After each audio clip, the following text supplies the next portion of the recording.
Bismillahirrahmanirrahim. Assalamualaikum warahmatullahi wabarakatuh. Anak-anak, bagaimana kabar kalian semua? Baik-baik ya? Alhamdulillah.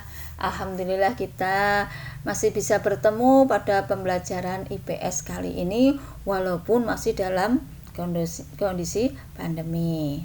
Tapi tidak akan menyurutkan semangat kalian untuk belajar loh nak ya. Tetap semangat. Betul.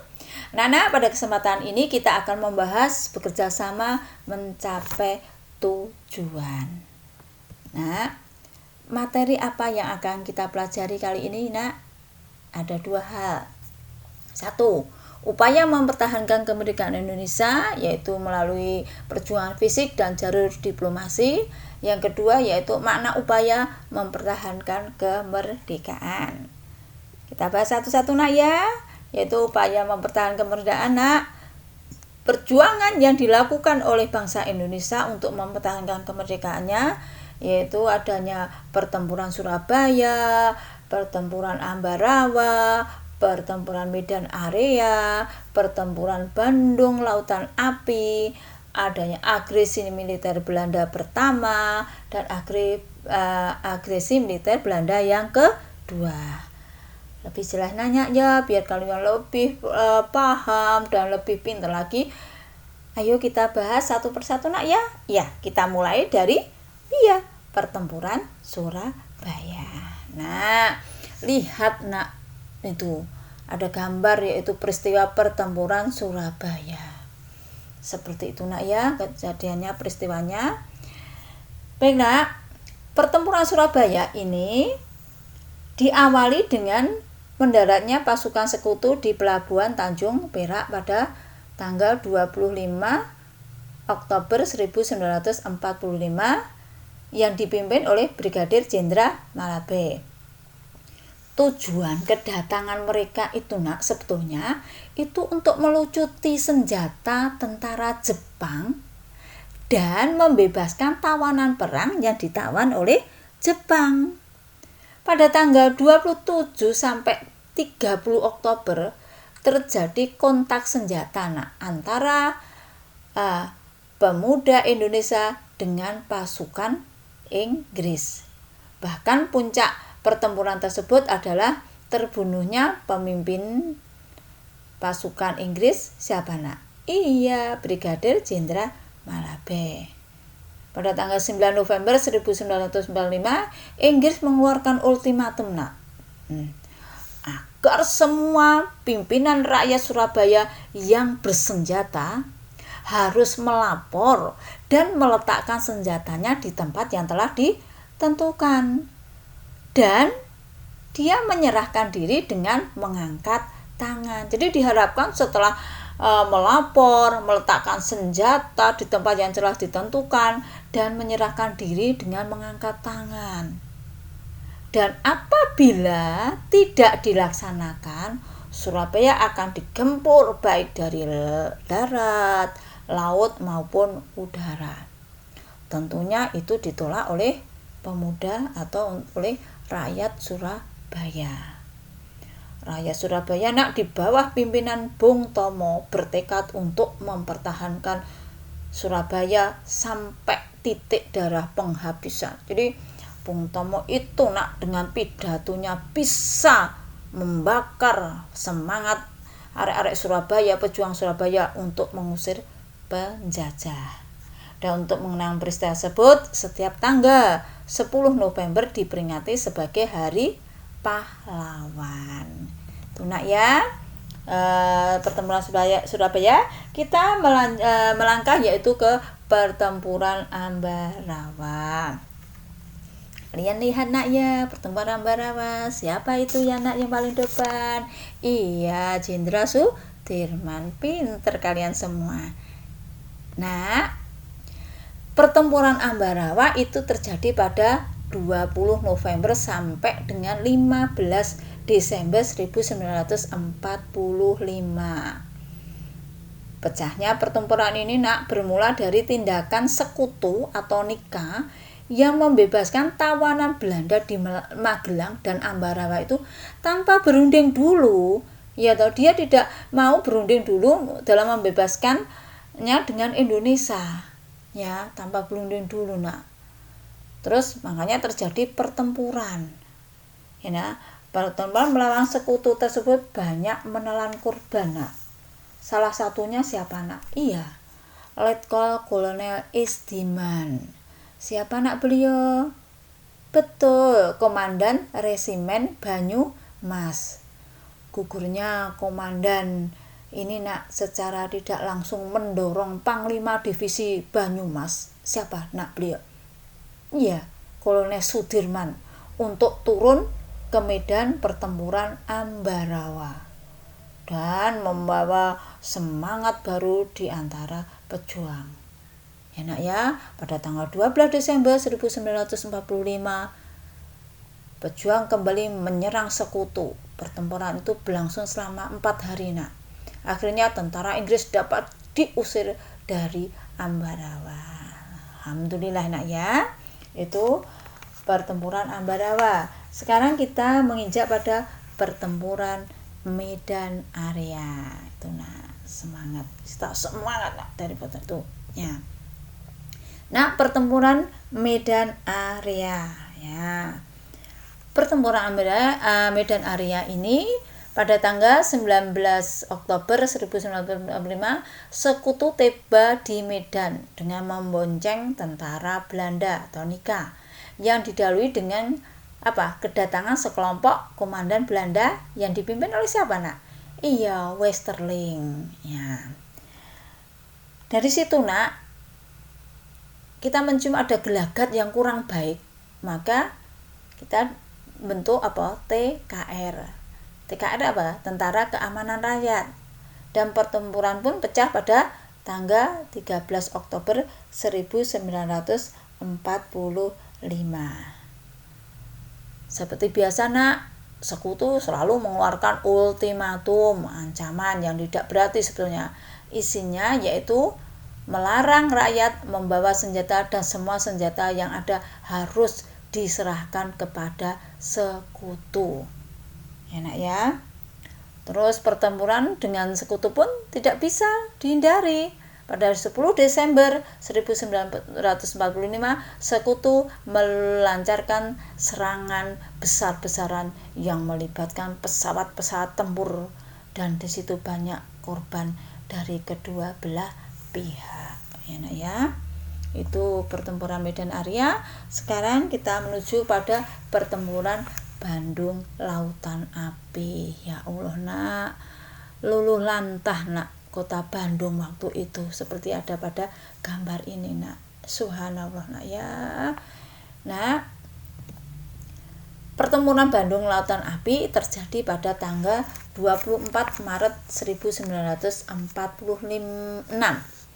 Dipicu oleh sikap sekutu yang sewenang-wenang dengan mengeluarkan ancaman atau ultimatum kepada rakyat Bandung, nak, ya. Itu. Nah, ultimatum yang pertama yaitu apa, nak? Agar rakyat Bandung menyerahkan senjata hasil lucutan dari tentara Jepang. Iya toh. Selain itu, sekutu meminta pihak pejuang dan rakyat meninggalkan kota Bandung dengan alasan penjagaan keamanan. Ya, betulnya ultimatum itu tidak dihiraukan oleh rakyat, nak, ya, oleh pejuang kita.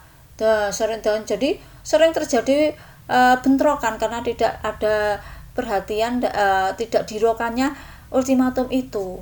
Dan tidak hanya dengan ultimatum pertama yang tidak dihiraukan, akhirnya dia juga mengeluarkan ultimatum yang kedua, yaitu tanggal 23 Maret 1946. Ya, ultimatum kedua yaitu isinya apa? Meminta segera mengosongkan seluruh kota Bandung. Ya, ultimatum kedua lebih segera kosongkan kota Bandung. Ya, tuh. Pemerintah Republik Indonesia di Jakarta itu sebenarnya memerintahkan agar ultimatum kedua ini dipatuhi oleh masyarakat Bandung, nak, ya. Dengan berat hati para pejuang meninggalkan kota Bandung, nak, menuju ke arah selatan, nak. Pada tanggal 24 Maret 1946, nak, mereka membakar semua bangunan dan barang yang ada di kota Bandung Selatan. Ya nak ya, mereka membakar semua nak ya. Mereka tidak rela jika Bandung yang sangat mereka bela dan cintai diduduki dan dikuasai oleh sekutu secara utuh nak ya. Lebih baik dibakar sampai habis daripada harus dikuasai oleh musuh. Itu nak ya. Sekarang kita lanjut pada agresi militer Belanda pertama. Nah, sudah adanya agresi militer Belanda pertama nak ya. Tuh. Nah, agresi militer Belanda pertama yaitu adanya keinginan Belanda. Yang perlu kalian ketahui dari agresi militer Belanda pertama yang harus kalian tahu dan kalian betul-betul ingat, yaitu satu, adanya keinginan Belanda untuk menguasai kembali Indonesia. Dua, adanya penafsiran pidato dari Ratu Wilhelmina yang menyatakan bahwa Indonesia akan menjadi anggota persemakmuran. Ya, mereka menafsirkan nak ya, persemakmuran negara dalam persemakmuran itu apa nak artinya nak? Ya, dalam persemakmuran tersebut itu Indonesia harus berbentuk federasi, nak ya. Dan hal-hal yang berhubungan dengan luar negeri ditangani oleh Belanda, nak ya. Nah, ini sangat ditentang oleh bangsa Indonesia. Ya, karena Indonesia menolak keinginan Belanda tersebut, Belanda segera mengirim nota atau surat yang berisi ancaman. Lagi-lagi ancaman, nak ya. Nah, senangannya ancaman. Terus pada tanggal itu 21 Juli 1947 Belanda menyerang secara serentak daerah-daerah Indonesia. Penyerangan itu dikenal dengan sebutan atau dengan peristiwa agresi militer pertama. Nah, kalian ketahui nak ya, Australia dan India mengecam agresi militer Belanda tersebut. Ya nak ya. Terus wakil-wakil mereka yang di PBB mendesak agar masalah Indonesia itu segera dibahas dalam sidang Dewan Keamanan PBB. Nah, keputusan gencatan senjata itu diumumkan pada tanggal 4 Agustus 1947 dan dianggap secara resmi berakhir pula agresi militer pertama tersebut. PBB membentuk Komisi 3 Negara nak, yaitu KTN yang terdiri dari Australia, Belgia, dan Amerika Serikat untuk membantu menyelesaikan persengketaan Indonesia dengan Belanda. Nah, terus diadakannya perundingan diadakan pada mulai pada tanggal 8 Desember 1947 berlangsung di kapal perang Angkatan Laut Amerika Serikat, yaitu USS Reville yang sedang berlabuh di Teluk Jakarta. Nanti perjanjian-perjanjian akan kita kupas setelah pembahasan ini nak ya. 8 yaitu delegasi Indonesia delegasinya Indonesia pada agresi militer pertama yaitu Mr. Amir Syafriuddin.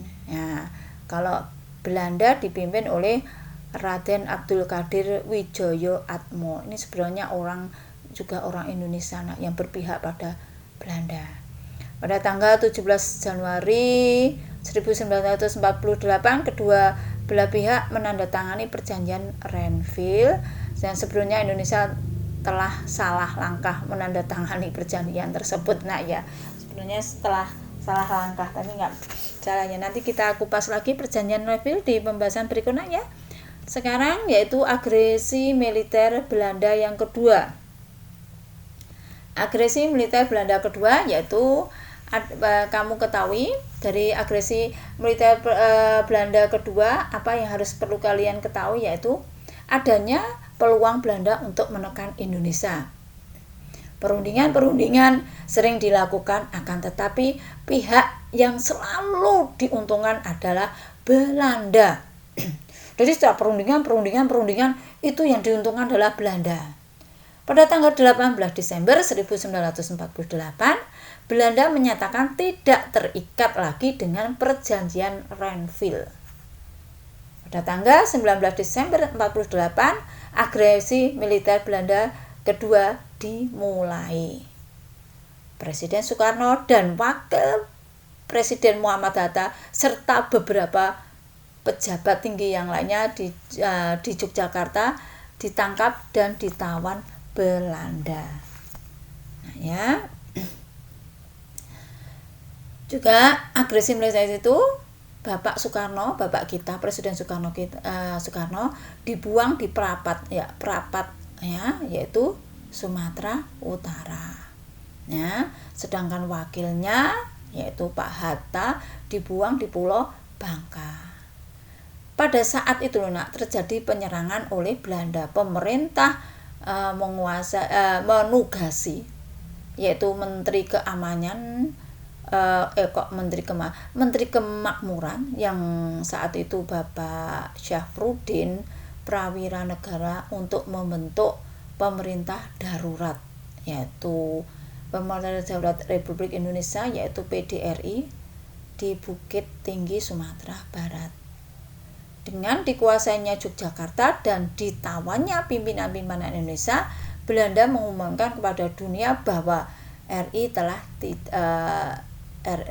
Republik Indonesia sudah tidak ada lagi. Wah, ini Indonesia masih ada kok, diumumkan ke dunia luar bahwa Indonesia sudah tidak ada lagi. Ini membuat marah tentara Indonesia dan rakyat. Terus pada tanggal 1 Maret 1949, pasukan TNI dan rakyat melancarkan serangan 1 Maret. Nah ya. Mereka berhasil merebut dan menduduki kembali kota Yogyakarta selama 6 jam. Keberhasilan ini mengagetkan banyak pihak, terutama di luar negeri. Ternyata Indonesia itu masih ada, bahkan menguasai ibu kota Yogyakarta. Alhamdulillah, mengagetkan dunia. Dan agresi militer ini bagi Belanda tidak menguntungkan banyak pihak. Terus banyak pihak mengecam tindakan Belanda ini. Ya, agresi militer ini bagi Belanda tidak menguntungkan. Banyak pihak mengecam tindakan Belanda ini. Dewan Keamanan PBB mulai membahasnya. Terus tekanan politik dari negara lain dan perlawanan TNI dibantu rakyat sangat gencar. Akhirnya Belanda mau menerima perintah Dewan Keamanan PBB untuk menghentikan agresi militernya. Itu yang melalui jalur perjuangan ya. Sekarang kita menginjak melalui jalur diplomasi. Diplomasi itu apa yaitu perundingan ya. Ada beberapa yang melalui jalur diplomasi ya. Satunya yaitu Perjanjian Linggarjati. Kedua yaitu Perjanjian Renville. Terus ketiga yaitu Perjanjian Rom-Royen, yaitu yang terlaksana pada tanggal 14 April 1949 sampai dengan 7 Mei 1949. Terus yang terakhir adanya Konferensi Meja Bundar. Konferensi Meja Bundar yaitu tanggal 23 Agustus 1949 sampai 2 November 1949 ya. Sekarang kita bahas satu-satu yaitu Perjanjian Linggarjati. Perjanjian Linggarjati ini adalah perundingan antara Indonesia dan Belanda, yaitu di Linggarjati, Jawa Barat ya. Hasil perundingannya apa Ya, Belanda mengakui secara de facto wilayah RI yaitu Jawa, Sumatera, dan Madura. Perundingan kedua, Belanda harus meninggalkan wilayah RI paling lambat 1 Januari 1949. 3. Pihak Belanda dan Indonesia sepakat membentuk negara Republik Indonesia Serikat (RIS). Dalam bentuk RIS, Indonesia harus tergabung dalam persemakmuran. Nah, ini Linggarjati ini ada yang menimbulkan pro dan kontra antara masyarakat Indonesia. Ya. Sekarang kita menginjak pada perjanjian Renville. Itu perjanjian juga antara Indonesia dan Belanda, Nak ya. Ya. Nah, ini perundingan ini ditengahi oleh Komisi 3 negara, Nak, sebetulnya KTN, yaitu Amerika Serikat, Australia, dan Belgia. Terus delegasi Indonesia dipimpin oleh siapa, Nak? Tadi sudah diterangkan di awal, yaitu apa? Iya, Arif Syahrifuddin. Ya. Kalau Belanda dipimpin oleh Abdul Qadir Widjoyo-Atmo. Ya, itu ya. Nah, hasil perundingannya untuk perundingan Renville yaitu ada 3, yaitu 1. Belanda hanya mengakui Jawa Tengah, Yogyakarta, dan Sumatera sebagai bagian wilayah Republik Indonesia. 2. Disetujuinya sebuah garis yang memisahkan wilayah Indonesia dan daerah pendudukan Belanda. 3. TNI harus ditarik mundur dari daerah-daerah kantongnya di wilayah pendudukan di Jawa Barat dan di Jawa Timur. Itu, Nak ya. Sekarang yaitu perjanjian Romronyen, yaitu 14 April 1949 sampai 7 Mei 1949. Tujuan perjanjian ini apa, Nak? Yaitu untuk menyelesaikan beberapa masalah mengenai kemerdekaan Indonesia sebelum KMB Konferensi Meja Bundar di Den Haag. Hasil pertemuan itu, Nak ya, ada 3 hasilnya, yaitu pertama, Angkatan Bersenjata Indonesia akan menghentikan semua aktivitas gerilya pemerintah Republik Indonesia akan menghadiri KMB. Jadi Angkatan Bersenjata Indonesia akan menghentikan semua aktivitas gerilyanya.